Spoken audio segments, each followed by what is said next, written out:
Jenis perangkat lunak desain digital berdasarkan fungsi. Yang pertama ada perangkat lunak desain grafis, yaitu ada Adobe Photoshop. Digunakan untuk mengedit gambar raster atau foto, sangat cocok untuk memanipulasi gambar, ilustrasi, dan retouching. Photoshop sangat populer di industri kreatif untuk membuat materi pemasaran, media sosial, hingga desain web. Selanjutnya, perangkat lunak desain grafis itu ada Adobe Illustrator.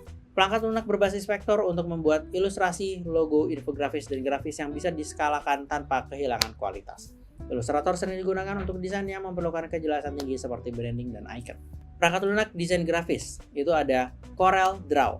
Alternatif Illustrator yang sering digunakan untuk ilustrasi vektor, desain logo, dan layout publikasi. Corel Draw terkenal dalam industri cetak dan desain komersial. Selanjutnya ada perangkat lunak desain UI dan UX. Itu ada Figma. Alat desain kolaboratif yang banyak digunakan untuk merancang antarmuka pengguna dan pengalaman pengguna. Figma memungkinkan kolaborasi waktu nyata antar tim, membuat proses desain lebih efisien. Selanjutnya ada Sketch, software untuk desain antarmuka yang sangat populer di kalangan desainer web dan aplikasi. Sketch menyediakan berbagai alat untuk membuat desain yang interaktif dan juga modern. Perangkat lunak 3D modeling dan animasi. Yang pertama ada Blender. Perangkat lunak gratis dan open source untuk pembuatan model 3 dimensi, animasi, simulasi, rendering, dan efek visual.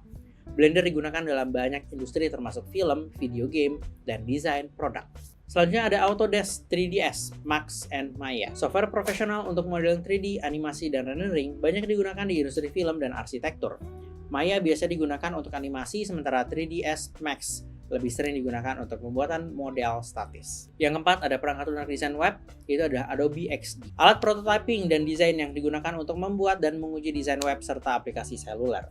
Adobe XD membantu desainer membuat mock-up interaktif yang realistis untuk kebutuhan pengembangan aplikasi.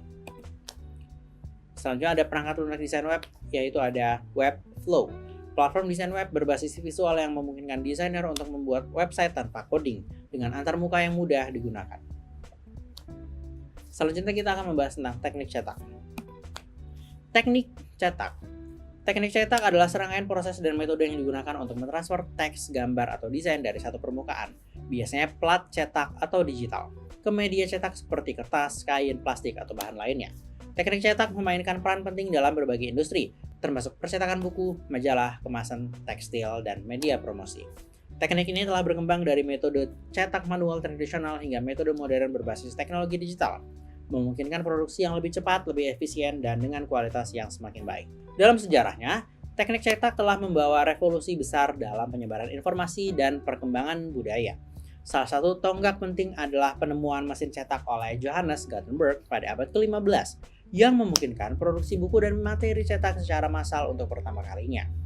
Seiring dengan kemajuan teknologi, berbagai metode baru terus muncul dan digunakan secara luas dalam industri dan kreatif. Secara umum, teknik cetak merujuk pada proses reproduksi gambar atau teks secara massal, di mana gambar atau teks tersebut ditransfer dari sumber ke media cetak. Sumber ini bisa berupa plat cetak, layar, atau file digital yang digunakan untuk menciptakan produk cetakan dalam berbagai bentuk.